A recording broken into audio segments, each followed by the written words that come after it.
कहानी की शुरुआत होती है जापान में, जहाँ 2 लाख से ज्यादा जबरदस्त निंजाज मौजूद है, जो देखने में तो आम आदमियों जैसे ही लगते हैं, लेकिन असल में वो बहुत ही खतरनाक जिंदगियां जीते हैं। सुजुकी एक निचले स्टार की निंजा है, जो मैगजीन एडिटर के रूप में आम लोगों के बीच रहती है। एक दिन अचानक उसे एक मैसेज आया। उसने जल्दी से अपने राइटर को अलविदा कहा और एक पुल की तरफ बढ़ी। वहाँ पहुंची तो उसे एक रशियन आदमी दिखाई दिया, जो कि निंजाज का शिकार करता है। इसी आदमी को मारने का मिशन उसे दिया गया है। उस आदमी ने सुजुकी पर गोली चलाई, जिससे बचकर सुजुकी ने अपनी हील से वार किया, जो अचानक से 2 तीखे खंजरों में बदल गई। वो आदमी जैसे तैसे बचा और अपनी बंदूक से सुजुकी पर गोलियां चलाता रहा, लेकिन सुजुकी ने बचकर कुछ निंजा स्टार्स उसकी तरफ फेंके और फिर पीछे से आकर उसके गहनों पर लात दे मारी। लेकिन फिर भी वो आदमी रुका नहीं। उस पर सुजुकी के करंट वाले डंडे का भी असर नहीं हुआ और उसने सुजुकी को जमीन पर पटक दिया। कुछ दूरी से एक दूसरा निंजा ये सब कुछ देख रहा था। इस निंजा का नाम केटो है, जो कि एक हाई रैंक निंजा है। अब वो उसे गोली मारने ही वाला था कि ऐन वक्त पर उसकी बाजू में एक टूथपिक आकर लगी।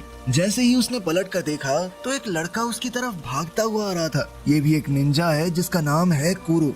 कुरो ने बहुत ही आसानी से उस रशियन आदमी को हरा दिया और आखिर में चोक होल्ड करके खत्म कर दिया। उसने सुजुकी से कहा कि मैं जा रहा हूँ, आप बाकी का काम संभाल लेना। ये सुनकर सुजुकी एकदम शॉक हो गई। उसने सोचा, कैसा आदमी है ये, तुम किसी और को अपना क्रेडिट क्यों लेने दे रहे हो? इस पर कुरो ने कहा कि इतना काम नहीं करना मुझे, मैं घर जा रहा हूँ सोने। कुरो निंजा तो बढ़िया था, लेकिन साथ ही बहुत आलसी भी, और अब वो चुपचाप वहाँ से चला गया। वो इस वक्त एक पुराने सस्ते घर में रहता है। घर में अकेले बोर होते हुए वो फूंक मार मार के टूथपिक का तीर बनाने की प्रैक्टिस करता रहता है। अभी अचानक कोई उसके कमरे में बिना आवाज किए घुस गया। ये उसका सीनियर केटो है, जो यहाँ पर उसे एक मिशन देने आया है। वर्ल्ड वॉर 2 के बाद कुछ बुरे निंजाज ने मिलकर एक खतरनाक ग्रुप बनाया था, जिसका नाम है अंडरग्राउंड निंजास। खुफिया जानकारी के हिसाब से उन्होंने जोटन हाई स्कूल में घुसकर वहाँ पर कब्जा कर लिया है। ये स्कूल बना भी एक खास जगह पर है, जहाँ पहले टूटा फूटा नितानो मिलिट्री स्कूल हुआ करता था, जहाँ अभी भी लड़ाई के वक्त के कुछ राज छुपे हुए हैं। कुरो का मिशन है कि उसे अंडर कवर जाकर उनकी प्लान का पता लगाना है। उसके मिशन में मदद करने के लिए केटो ने उसे एक खास सूट दिया। इस सूट की मदद से वो गायब हो सकता था, लेकिन सिर्फ ऊपर ऊपर से। जब कुरो इस सूट के साथ टाइम पास कर रहा था, तभी टॉयलेट से कुरो की एक दोस्त की आवाज आई, जो कि टॉयलेट पेपर मांग रही थी। वो सीट से बहुत दूर रखा हुआ था। उसने कुरो से कहा कि अगर मेरी तरफ देखा ना तो बहुत मारूंगी, समझा? उसकी बात मानते हुए कुरो दीवार पर चढ़कर लड़की के ऊपर से उसे ना देखते हुए टॉयलेट पेपर तक पहुंच गया, लेकिन आखिर में टॉयलेट पेपर पकड़ाने के लिए लड़की की तरफ मुड़ गया, जिसके लिए उसके मुंह पर चप्पल लगी।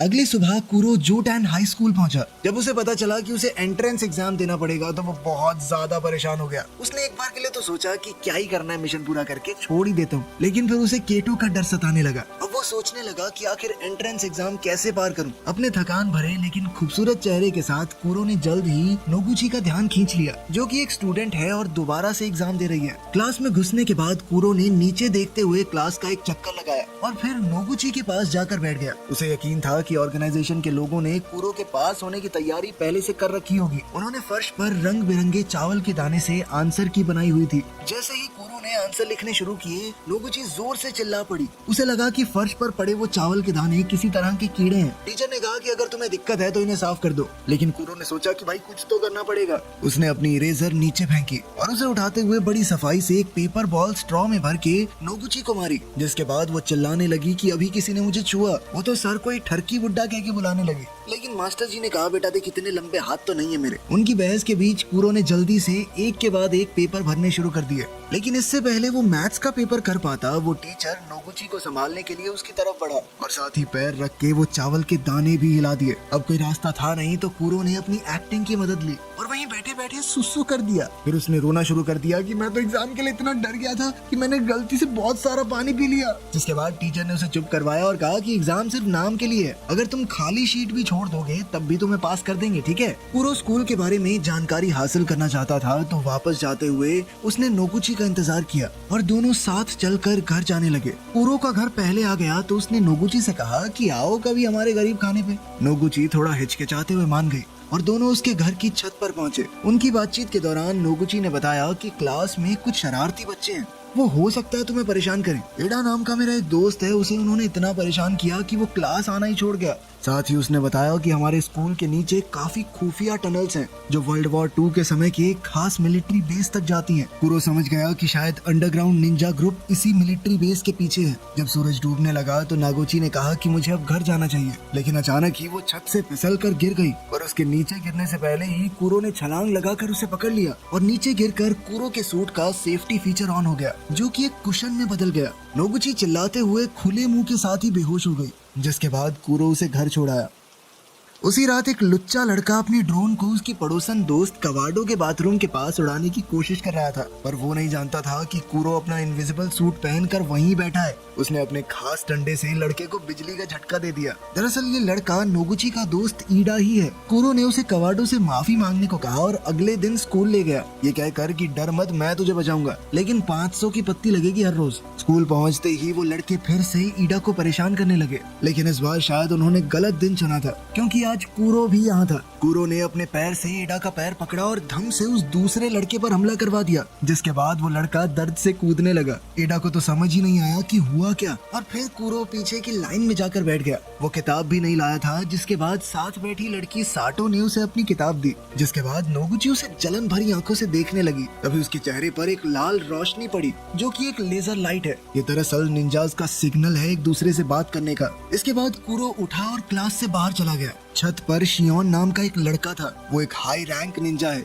उस दिन जब कुरो ने उस रशियन आदमी की छुट्टी की थी, उस दिन वो भी वहीं मौजूद था। इससे पहले वो लड़ाई में कूदता कुरो बीच में आ गया। कुरो की तरह वो भी स्कूल में एक अंडरकवर निंजा है। इसका काम था ये पता लगाना कि अंडरग्राउंड निंजा ग्रुप में कौन कौन है। उन दोनों के साथ साथ एक और निंजा है जो यहाँ पर भेस बदल कर रह रहा है। वो इस वक्त स्कूल का डिसिप्लिन डायरेक्टर है। उसने कुरो को क्लास के बाद बॉयलर रूम में मिलने को कहा और फिर वहाँ से गायब हो गया। तभी कुरो ने देखा कि एडा फिर से मुसीबत में पड़ गया है। वो अपने ऊपर का शरीर गायब करके एक बक्सा मुंह पे पहनकर वहाँ पहुंचा और उन लड़कों में से एक ने कुरो को लात मारी ये जानने के लिए कि वो कौन है, लेकिन उल्टा वो खुद ही नीचे गिर गया। कुरो ने पहले उसकी गेम बिठाई और फिर एडा के पीछे खड़ा होकर उसके हाथ पकड़ लिए। उसने एडा के हाथ से ही दूसरे लड़के को जबरदस्त मुक्का दिया ताकि स्कूल में कुरो का नहीं एडा का नाम हो। इसके बाद कुरो बॉयलर रूम में डायरेक्टर से मिलने पहुंचा। डायरेक्टर ने अचानक पीछे से एक तलवार निकाली और कुरो पर हमला कर दिया। वो दोनों एक दूसरे को अंडरग्राउंड निंजा ग्रुप का मेंबर समझ रहे थे। कुरो ने डायरेक्टर के हर एक वार का जबरदस्त जवाब दिया। जब उसे पता चला कि डायरेक्टर अंडरग्राउंड निंजा ग्रुप से नहीं जुड़ा हुआ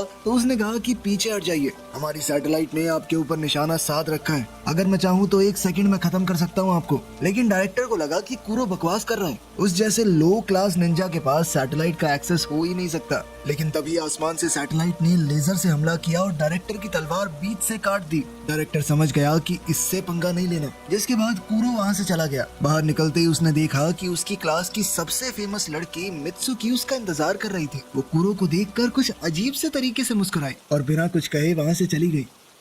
पास ही के एक स्टोर में कस्टमर के बाहर निकलने के बाद स्टोर का सेंसर वाला दरवाजा खुद ब खुद खुला और फिर बंद हो गया, जैसे कोई अदृश्य चीज अंदर गई हो। और कुछ ही देर में स्टोर का सामान गिरने लगा। स्टोर में मौजूद उस औरत ने लड़ने की कोशिश की, वो भी एक निंजा थी, लेकिन इस इनविजिबल आदमी ने उसे खत्म कर दिया। सुजुकी को एक मैसेज आया कि किसी ने उसकी मेंटोर जो कि एक निंजा थी उसका खून कर दिया है, और तभी सुजुकी पर भी वार हुआ। सुजुकी समझ गई कि ये जरूर कोई अंडरग्राउंड निंजा ग्रुप का आदमी है, क्योंकि उनके पास ही ऐसा सूट है जो एक इंसान को पूरी तरह गायब कर सकता है, जबकि उनका सूट आदमी को आधा ही गायब करता है। वहीं जब साटो स्कूल से घर जा रही थी तो उस आदमी ने उसे पकड़ लिया। सुजुकी ने चेतावनी दी कि वो किसी आम आदमी को नुकसान न पहुंचाए। इस पर उस आदमी ने सुजुकी से कहा कि तुम्हारी मौत यहाँ नहीं लिखी, कोडान हाई स्कूल में लिखी है। उधर नोगुची अपने कमरे में बैठी कुरो के बारे में सोच रही थी। पिछले कुछ दिनों से वो कुरो के ख्याल को अपने दिमाग से निकाल ही नहीं पा रही। वो उसके साथ एक खुशहाल जिंदगी बिताने के सपने देख रही थी, और तभी हमने देखा कि कुरो उसके बिस्तर के पास आधी रात को चुपचाप उसे घूरते हुए बैठा था। कुरो ने उसे बताया कि स्टोर में काम कर रही एक निंजा को मार दिया गया है और उसे डर है कि अंडरग्राउंड निंजा गैंग हमला करने वाली है। उनके स्कूल में बहुत ही जबरदस्त लड़ाई छिड़ने वाली है। उसने नागुची से कहा कि तुम कुछ दिनों के लिए स्कूल मत आना, ठीक है? और फिर बिना कुछ कहे कुरो खिड़की से बाहर कूदकर गायब हो गया। इसके बाद हम एक आदमी को इस तरह भागते हुए देखते हैं मानो कोई उसकी जान के पीछे पड़ा हो। अचानक एक निंजा स्टार उसका पीछा करने लगा और मौका मिलते ही उसकी टांग में जा घुसा, जिसके बाद वो आदमी गिर पड़ा। इस आदमी का नाम सारुटा है, जो पहले कुरो की टीम यानी NIN का ही एक निंजा था, लेकिन अब उसने वो ग्रुप छोड़ दिया था। इसके बाद उसका पीछा कर रहे उस इनविजिबल आदमी ने कहा कि क्या वो अंडरग्राउंड निंजास के साथ जुड़ना चाहेगा। सारुटा इसके लिए 1 सेकंड में मान गया और कहने लगा कि लोगों को मारने में तो मुझे बहुत मजा आता है। बताओ कौन है टारगेट। पता चलता है कि जो इनविजिबल निंजा सभी निंजास को मार रहा था वो कोई और नहीं बल्कि सारुटा ही है।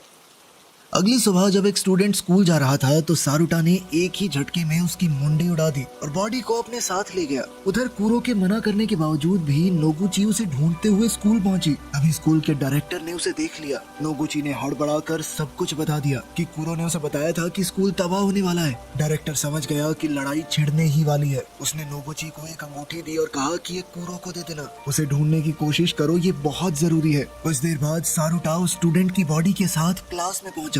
अभी भी उसे कोई देख नहीं पा रहा था और अचानक से वो बिना सर का शरीर सबके बीच में आकर गिरा। क्लास में हड़कंप मच गया और सारुटा एक के बाद एक स्टूडेंट्स को खत्म करने लगा। कुछ स्टूडेंट्स कमरे से निकलने में कामयाब हो गए, लेकिन सारुटा अब भी उनके पीछे था। जल्द ही सुजुकी और शियोन को खबर मिली कि अंडरग्राउंड निंजास का एक आदमी स्कूल में आतंक मचा रहा है। सुजुकी ने अपनी आंखों के सामने ये खून खराबा देखा। उसने अपनी छड़ी निकाली और हत्यारे ने अपना गायब होने वाला सूट उतारा और तो और मास्क भी हटा दिया। सारुटा ने कहा कि पहचाना मुझे? स्कूल में जब हम पढ़ते थे मैं बहुत ज्यादा चाहता था तुम्हें, लेकिन तुमने मेरे प्यार का मजाक बनाया और भाग गई। गुस्से और नफरत से भरे हुए सारुटा ने खुद को बिल्कुल नहीं रोका। वो दोनों खतरनाक तरीके से लड़े, एक से बढ़कर एक। सुजुकी बहुत तेज थी, इसीलिए वो जल्दी ही जीत के करीब आ गई, लेकिन उसने एक चीज पर ध्यान नहीं दिया कि सारुटा का सूट बिजली के वार को सोख सकता था। इसीलिए सुजुकी की उस छड़ी का कोई असर ही नहीं हुआ। और अब जब सुजुकी हारने लगी तभी एक आदमी कांच से कूदकर अंदर आ गया। ये वही हाई रैंक निंजा कीटो है। उसके सामने सारुटा का टिक पाना लगभग नामुमकिन था। ये बात वो अच्छे से जानता था, इसीलिए उसने अपना मास्क पहना और चुपचाप गायब हो गया। लेकिन कीटो को इस बात से कोई दिक्कत नहीं थी। उसने बिजली की रफ्तार से अपनी बाजू में एक चीरा मारा और सारुटा की तरफ अपना खून फेंक दिया ताकि उसके सूट पर निशान लग जाए और उसका गायब शरीर फिर से दिखने लगे। कीटो ने सारुटा पर अपनी तलवार से हमला किया, लेकिन सारुटा के एडवांस सूट ने गुब्बारे की तरह फूलकर उसे बचा लिया और सारुटा मौका देखकर वहां से भाग निकला। वहीं नागोची अभी भी कुरो को ढूंढ रही थी। तभी वो घबराए हुए ईडा से टकरा गई। ईडा ने उसे बताया कि मैं, कुरो और एक तीसरा लड़का उन टनल्स वाले एरिया में गए थे। वहाँ पर अफवाह है कि एक रास्ता अंडरग्राउंड बंकर तक जाता है। मेरी और उस दूसरे लड़के की हिम्मत नहीं हुई अंदर जाने की, लेकिन अब मुझे कुरो के लिए डर लग रहा है। उधर कुरो को अंदर एक लड़की दिखाई दी। ये लड़की मित्सुकी है और वही है जिसने ये पूरा प्लान बनाया था। जितना कुरो ने सोचा था, मित्सुकी उससे बहुत ज्यादा ताकतवर थी। उसने मित्सुकी पर एक बम से हमला किया, लेकिन वो पल भर में उससे दूर एक दीवार पर एक उंगली से लटकी हुई थी। कुरो ने उस पर 2 हाई वोल्टेज केबल फेंकी, लेकिन उसने अपने नंगे हाथों से वो तारें पकड़ ली, मानो बिजली का उसके ऊपर कोई असर ही ना होता हो। वहीं सारुटो स्कूल में घूम रहा था। तभी उसके सामने शियोन आ खड़ा हुआ। उसने अपनी तलवार उठाई और बहुत ही ज्यादा फुर्ती के साथ सारुटा का मुकाबला करने लगा। शियोन ने बड़ी चालाकी से जमीन पर कांच बिखेर दिया, जिसके बाद उसे पता चल जा रहा था कि सारुटा है कहां पर। साथ ही उसका वो टेडी बियर भी सारुटा की लोकेशन को पिन पॉइंट करने में कामयाब हो गया। उसने सारुटा को एक दीवार से लगा दिया। अब कुछ ही पलों में सैटेलाइट के हमले से सारुटा मारा जाता, लेकिन ऐन मौके पर वो वहां से बच निकला। शियोन उसके पीछे भागा और उसने छत पर सारुटा को पकड़ लिया। शियोन ने अपनी तलवार के वार से सारुटा पर जबरदस्त हमला किया, लेकिन वहाँ सिर्फ सारुटा का वो सूट था और सारुटा ने पीछे से अचानक उस पर हमला बोल दिया। इस अचानक हुए हमले से शियोन ने बचने की कोशिश की, लेकिन उसकी तलवार 2 हिस्सों में टूट गई। शियोन एक बेहतर फाइटर जरूर था, लेकिन अंडरग्राउंड निंजास के हथियार ज्यादा ताकतवर थे और इस लड़ाई में उसके कंधे पर खतरनाक चोट लग गई। अब घायल और घबराए हुए शियोन के पास अपनी आधी तलवार से बचाव करने के अलावा कोई दूसरा चारा नहीं था। वो हारने ही वाला था, लेकिन तभी केटो ने वहां आकर बाजी पलट दी। उसने अपनी तलवार सारुटा के शरीर के पार करके उसका खेल खत्म कर दिया और आखिरकार शियोन की जान बच गई।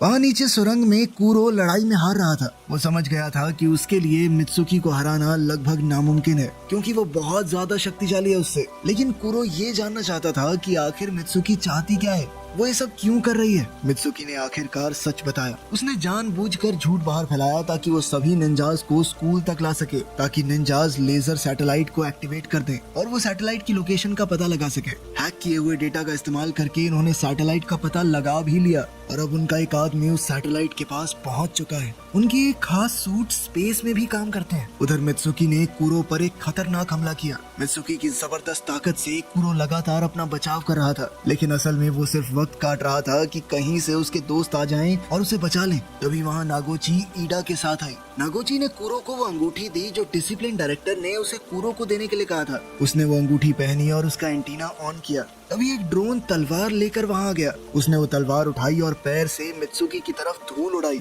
और फिर मौका देखकर वार किया। दोबारा से दोनों ने डट कर एक दूसरे का सामना किया, लेकिन कुरो समझ गया कि मित्सुकी के ऊपर सीधा वार करना बेवकूफी है। उसे चकमा देकर अचानक हमला करना होगा। उसका गायब कर देने वाला सूट भी किसी काम का नहीं था, क्योंकि वो सिर्फ उसके ऊपर के शरीर को गायब करता था। सूट एक्टिवेट करने के बावजूद भी मित्सुकी उसे देख तो सकती थी। कुरो ने अपने दिमाग में कई बार सोचा कि अगर मैं ऐसे लड़ूं तो क्या होगा, लेकिन हर बार वो मारा जाता। आखिरकार उसे समझ आ गया कि वो इस तरह तो नहीं जीत पाएगा। उसके पास एक ही तरीका था मित्सुकी को हराने का। उसने जबरदस्त टेक्निक से सीधा हमला शुरू किया और वो अपनी जान की परवाह ना करते हुए आगे बढ़ गया, जिसके बाद उसकी तलवार मित्सुकी के आर पार हो गई और मित्सुकी की तलवार कुरो के। उसने मित्सुकी को धक्का देकर तलवार खींच ली। मित्सुकी वहीं ढेर हो गई। कुरो पहले ही अपनी पूरी हद तक पहुंच चुका था। वो लड़खड़ाता हुआ घायल होकर नीचे गिर पड़ा। नागोची ने जल्दी ही उसे उठाया और दोनों वहां से निकल गए। अंडरग्राउंड निंजा ग्रुप का एक आदमी सैटेलाइट के अंदर पहुंच गया था और उसने सिस्टम में वायरस अपलोड कर दिया, जिसके बाद पूरा लेजर सिस्टम उनके कंट्रोल में आ गया और जैसे ही उसने डायल घुमाया पावर लेवल मैक्सिमम हो गया। उस लेजर का टारगेट स्कूल में था, इसीलिए अब तो साइज बड़ा करने के बाद पूरा स्कूल लेजर से उड़ गया। धमाके के इस झटके से अंडरग्राउंड बंकर में कंपन हुई। बंकर टूटने लग गया और एग्जिट भी बहुत दूर है। नागोची और कुरो बाहर निकलने की कोशिश कर रहे थे, लेकिन कुरो पूरी तरह से घायल था। कुरो को लगा कि वो जिंदा तो नहीं बच पाएंगे, इसीलिए उसने अपना गायब होने वाला सूट उतारा और नागोची पर ढक दिया। अब सारा मलबा टूटकर इन दोनों के ऊपर ही गिर रहा था। कुछ देर बाद नागोची वहाँ से बाहर निकली, क्योंकि उस खास सूट ने उसकी जान बचा ली थी और कुरो ने दुनिया को बचाने के लिए अपनी जान का बलिदान दे दिया। लेकिन फिल्म के आखिर में हम कुरो के जुड़वा भाई जूरो को देखते हैं, जो न जाने क्यों नोगुची से मिलने आया था। वीडियो पसंद आई तो लाइक कर देना, चैनल को सब्सक्राइब